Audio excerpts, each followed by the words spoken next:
నమస్తే, welcome to editor analysis. పవనే వజ్రాయుధం. ఎవరు తింటున్నారండి ఇది? సాక్షాత్తు దేశ ప్రధాని నరేంద్ర మోదీ. పవన్ మళ్ళీ ఒక కొత్త షేడ్ చూడబోతున్నారు. పవన్ని ఒక జాతీయ నాయకుడిగా చూడబోతున్నారు. గత కొన్ని రోజులుగా వస్తున్న వార్తల నేపథ్యం. ఎందుకంటే సౌత్ పవన్ కనుసన్నలో ఉండాలి అని చెప్పి మోదీ ఆకాంక్షిస్తున్నారండి. అందుకనే ఆయన అంత దగ్గరగా చేసుకుంటున్నారండి. మరి రాజకీయాల్లో గెలుపోవటంలో సహజమండి. కానీ ఒకే ఒక్క గెలుపుతో దేశ రాజకీయాన్ని ముఖ చిత్రాన్ని మార్చేయడం మాత్రం ఆ పవనుడికే సాధ్యమైందంటూ విపరీతంగా ట్రోల్ అయిన అంశం. మరి అలాంటి నేత ముందు ప్రోటోకాల్ నిబంధనలు సైతం తల ఉంచుతున్నాయా? ఎందుకంటే ఆ గొంతుకు కోసం ఢిల్లీ పీఠం ఎందుకు ఎదురు చూస్తుంది? ప్రధాని మోదీ దృష్టిలో వజ్రాయుధం, చంద్రబాబు వ్యూహంలో బలమైన pillar. AP deputy CM Pawan Kalyan అడుగులు ఇప్పుడు ఢిల్లీ వైపు.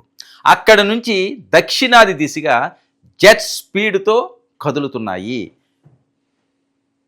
తెలుగుదేశం పార్టీకి ఖచ్చితంగా పవన్ కళ్యాణ్ ఒక పిల్లర్ అయ్యారు, బలమైన పిల్లర్ అయ్యారు, మెయిన్ పిల్లర్ అయ్యారు. మోదీకి వజ్రాయుధం అయ్యాడు ఆయన.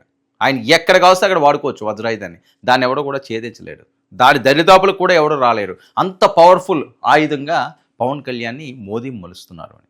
మరి జాతీయ రాజకీయాల్లో పవన్ స్థానం ఎలా ఉందంటే, అసలు పవన్ స్థాయిని కేంద్రం ఇంతలా ఎందుకు పెంచుతుంది? మరి ఈ రాజకీయాల్లో పవన్ పోషించబోయే ఆ కీలక పాత్ర ఏమిటి? నేడు దేశ రాజకీయాల్లో మోస్ట్ పవర్ఫుల్ సెంటర్ ఆఫ్ అట్రాక్షన్గా కొనిదెల పవన్ కళ్యాణ్ ఆంధ్రప్రదేశ్ డిప్యూటీ సీఎం ఉన్నారు అనడంలో ఎటువంటి సందేహం అవసరం లేదు. నిన్నటి వరకు ఓ ప్రాంతీయ పార్టీ నేత, సినీ గ్లామర్ ఉన్న నాయకుడు. కానీ ఇప్పుడు ఆయనలో ఒక పరిణితి చెందిన పాలకుణ్ణి, జాతీయ స్థాయి దార్శనికుణ్ణి చూస్తున్నారండి. జాతీయ స్థాయిలో చూస్తున్నారు, సామాన్యంగా కూడా కాదు. మరి విశాఖ తీరంలో రాష్ట్రపతి ద్రౌపది ముర్ము పర్యటనలో కనిపించిన దృశ్యాలే దీనికి ప్రత్యక్ష నిదర్శనం. కళ్ళకు కట్టినట్టు కనిపించాయి అని చెప్పి సోషల్ మీడియా షేక్ చేసి పడేసింది. మరి ప్రోటోకాల్ పరిధులను దాటి రాష్ట్రపతి పవన్ కళ్యాణ్తో ఆత్మీయ మాటలు సోషల్ మీడియాలో సెన్సేషనల్. ఇది కేవలం ఒక డిప్యూటీ సీఎంకు లభించిన రాచ మర్యాద కాదు, గుర్తుంచుకోవాల్సింది. పవన్ అనే వ్యక్తిత్వానికి ఢిల్లీ పీఠం ఇస్తున్న అరుదైన గుర్తింపు. రాష్ట్రపతితోటి దేశంలో ఏ డిప్యూటీ సీఎం స్థాయి అయినా సరే దగ్గరికి వెళ్ళి అంత క్లోజ్గా ప్రోటోకాల్లో ఇచ్చే పరిస్థితి ఉంటుందని సీఎంలకు ఇస్తారు, గవర్నర్లకు ఇస్తారు, చాలా వరకు కూడా. లేకపోతే మేయర్లు ఉంటే మేయర్ కూడా ప్రథమ పౌరుడు కాబట్టి ఆ ప్రాంతానికి వాళ్ళకి దొరుకుతుంది. మిగతా వాళ్ళు ఎవరికి కూడా దొరకదు. డిప్యూటీ సీఎంలో లేకపోతే మంత్రులు వీళ్ళందరూ కరచాలనం చేస్తారు తప్పించి ఆత్మీయంగా, అరే నువ్వు నా కుటుంబ సభ్యుడు. ఇప్పుడు మనకు చాలామంది వచ్చినప్పుడు హాయ్ బాయ్ అని షేక్ హ్యాండ్లు ఇచ్చుకుంటామని, కొంతమంది వచ్చినప్పుడు ఏంటంటే ఆలింగనం చేసుకుంటాం, అది ఆత్మీయత. చాలామంది మన ఇంటికి వస్తుంటారు, వెళ్తుంటారు. కొంతమందికి ఏం చేస్తాం, మంచినీళ్ళు ఇస్తాం, కొంతమందికి టీ ఇస్తాం. కానీ మన సొంత వాళ్ళు వస్తున్నారని సరికి 4 రకాలు వండి పెడతాం. ఎందుకంటే అది ప్రేమ, అభిమానం, మన అన్న ఫీల్. మన గుండె లోతుల్లో నుంచి మన బంధం ఇది మన బంధం అనుకున్నప్పుడే మనం ఎక్కువగా స్పందిస్తాం. ఇదేంటి సరే జస్ట్ వచ్చి వెళ్ళిపోయేది ఏమున్నదిలే హాయ్ బాయ్ అనేది అనుకుంటే అంత స్పందన రాదు. సో ఢిల్లీ పీఠం ఇప్పుడు తన బంధువుని సౌత్కి ఫేస్గా చూపించబోతున్నది. ఆత్మబంధువు, ఏనాటి జన్మజన్మలో బంధువు అంటూ చాలామంది ట్రోల్ చేస్తుంటారు. అసలు ఎక్కడ నరేంద్ర మోదీ, ఎక్కడ పవన్ కళ్యాణ్, అసలు సంబంధం ఏముంది? ఎంతమంది బాలీవుడ్ హీరోస్ లేరు? వాళ్ళందరినీ వదిలేసి ఆయన కనుచన్నంలో ఇలా కనుచూపు ఎంతమంది లేడండి స్టార్స్?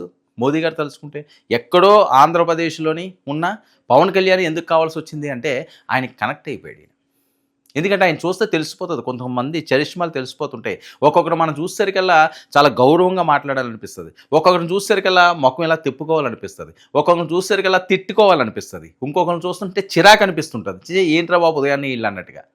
సో ఒకరిని చూసేసరికల్లా మనకి తెలియకుండానే ఒక తన్మయత్వం వచ్చేస్తుంది, అమ్మో అని ఒక నమస్కారం పెట్టడం, ఆప్యాయంగా నవ్వడం, పలకరించడము, ఇలాంటివన్నీ కూడా. సో అవన్నీ కూడా పవన్ కళ్యాణ్ ఆయన చూసాడండి. ఒక తెలియనిది ఏదో ఆయనలో ఒక పవర్ ఉంది, అందుకనే ఆయన పవన్ అయ్యాడు అంటాడు కూడా. ఆయన తుఫాన్ అంటాడు. ఎందుకంటాడు? ఎందుకు అనాలి? మిగతా వాళ్ళు చాలామంది ఉన్నారు కదా దేశంలో రాజకీయ నాయకులు. పవన్ తోటి ఏమైనా పని ఉన్నదా? మోదీ గారికి ఆలోచించండి, పవన్ తోటి ఏమైనా పని ఉందా? ఏమీ అవసరం లేదు. పవన్ అవసరం ఆయనకి లేనే లేదు. కానీ దేశంలోనే ఒక ప్రత్యేకమైన స్థానాన్ని పవన్కి ఇస్తున్నాడు అంటే పవన్లో ఏదో ఉందని. పవన్ ఆయనకు అవసరం అని కాదు, ఏదో ఉంది, దాన్ని వెలికి తీయాలి. దాన్ని ప్రజలకి ఇవ్వాలి. ఇది ఆయన ఆలోచన. ఒక మంచి పాలన కానీ, ఒక మంచి వ్యక్తిత్వం కానీ ఇలాంటివి లేదు. అరుదుగా దొరికే పీసులు అవి అంటారు వాళ్ళ అభిమానులు. మరి ఎన్డీఏ సర్కారుకు పవన్ ఇప్పుడు కేవలం ఒక మిత్రపక్ష నేతగా చూడడం లేదు. మోడీ స్వయంగా పవన్ కళ్యాణ్ అంటే అప్పుడు ఏం తుఫాన్ అని అభివర్ణించడం వెనుక పెద్ద రాజకీయ అర్థమే ఉంది. అప్పుడే చెప్పేశాడు ఆయన ఇండైరెక్ట్గా. పవన్తో ఎన్డీఏ సర్కారు ఇప్పుడు కేవలం మర్యాదపూర్వకంగా భేటీలే కాదు, దేశ బడ్జెట్ రూపకల్పనలోనూ పవన్ సూచనలు కేంద్రం పరిగణనలోకి తీసుకున్నట్లు కూడా సంకేతాలు వెళ్తున్నాయి. అడిగితే అమ్మైనా అన్నం పెడుతుంది అంటారు. ఇప్పుడు ఎవరైనా అడిగితేనే పెడతారు, అడగకుండా ఎవరో పెట్టే పరిస్థితి. కానీ పవన్ కళ్యాణ్ అడక్కముందే పనులు జరుగుతున్నాయట. మరి వివిధ పనుల నుంచి తన సొంత శాఖల నిధుల వరకు పవన్ ఒక లేఖ రాస్తే చాలు, ఢిల్లీ దర్బార్లో ఫైళ్లు రాకెట్ వేగంతో కదులుతున్నాయట. మరి గత వైసీపీ ప్రభుత్వ హయాంలోని 4,000 కోట్ల ఉపాధి హామీ నిధులు నిలిచిపోయాయని తెలిసి పవన్ కళ్యాణ్ చిటికలో విడుదల చేయించడం ఆయన పొలిటికల్ వెయిట్కు ప్రత్యక్ష నిదర్శనం అంటున్నారు. అంతేకాకుండా తెలుగు రాజకీయాల్లో ఇద్దరు అగ్రనేతల మధ్య గతంలో ఎన్నడూ లేని కెమిస్ట్రీ కనిపిస్తుంది. 40 ఏళ్ల సుదీర్ఘ రాజకీయ అనుభవం ఉన్న చంద్రబాబు పవన్ స్థాయిని ఎక్కడా తగ్గకుండా చూసుకోవడం ఒకవైపు అయితే, బాబు పవన్ జోడీ కూటమి కొండంత అండగా నిలుస్తున్నది. ఇక సీట్ల సర్దుబాటులో పవన్ చూపిన త్యాగానికి నేడు చంద్రబాబు ఇస్తున్న గౌరవం అంటారు. పాలిటిక్స్లో కొత్త సాంప్రదాయానికి నాంది పలుకుతున్న నేపథ్యం. మరి పవన్ ఇప్పుడు ఏపీకే పరిమితం కాదు. తిరుమల లడ్డు వివాదం నుంచి మొదలైన వారాహి డిక్లరేషన్ పవన్ను ఒక మాస్ ఐకాన్ నుంచి సనాతన ధర్మ పరిరక్షకుడిగా మార్చేసింది. అంతేకాకుండా ఉత్తరాదిలోనూ పెద్ద పెద్ద సాధు సంతులు సైతం పవన్ గొంతులో గొంతు కలుపుతున్నారు. అంతేకాకుండా తమిళనాడును పాలిస్తున్న ఉదయనిధి స్టాలిన్ వంటి నేతలకు పవన్ ఇచ్చే కౌంటర్లు నేషనల్ మీడియాలో హెడ్లైన్స్ అవుతున్న నేపథ్యం. ఇప్పుడు దక్షిణాదిలో పాగా వేయాలనుకుంటున్న బీజేపీకి పవన్ ఇప్పుడు ఒక బలమైన హిందూ ముఖం. అంతేకాకుండా తమిళనాడు కోటను బద్దలు కొట్టడానికి పవన్కున్న లోకల్ కనెక్షన్ కేంద్రానికి ఒక వజ్రాయుధం. మద్రాసులో పెరిగిన పవన్కు తమిళ భాషా సంస్కృతిపై అపారమైన పట్టు, తమిళ నేతలతో ఉన్న పరిచయాలు, సంబంధాలు, మరి తమిళ సాహిత్యాన్ని ఉటంకిస్తూ పవన్ చేసే ప్రసంగాలు ద్రవిడ రాజకీయాల్లో ప్రకంపనలు సృష్టించబోతున్న ఎండల్లో ఎటువంటి అనుమానం లేదంటున్నారు. ఆయన ఒక యుక్త వయసు వచ్చిన తర్వాత అంతా చెన్నైలో ఉన్నాడు, మద్రాస్. అప్పుడు సినీ పరిశ్రమ అక్కడ ఉన్నది కాబట్టి చిరంజీవి గారు వీళ్ళందరూ కూడా అక్కడే ఉండారు కాబట్టి ఈయన అక్కడే ఉన్నాడు. ఈయనకి దాని మీద ఫుల్ పట్టు ఉందండి. ఏదైనా సరే, ఏ శ్లోకాలు పెట్టనియండి, ఏం మాట్లాడినాడు, ఏం చేయాలని అనర్గళంగా మాట్లాడగలడు, అదరగొట్టగలడు. ఇప్పుడు ఈ వజ్రాయుధాన్ని తమిళనాడుకి అప్పచెప్తున్నారు. తమిళనాడులో ఆయన చెప్పబోతున్నాడు చక్రం పవన్ కళ్యాణ్ గారు. ఈయన ఎందుకు తుఫాను అన్నాడంటే ఆయన ముందు చూపు ఉంటుంది మోదీ గారికి. ఎవరిని ఉట్టిన ఆయన పొగడ్డం అవసరం లేదు కూడా ఆయనకి.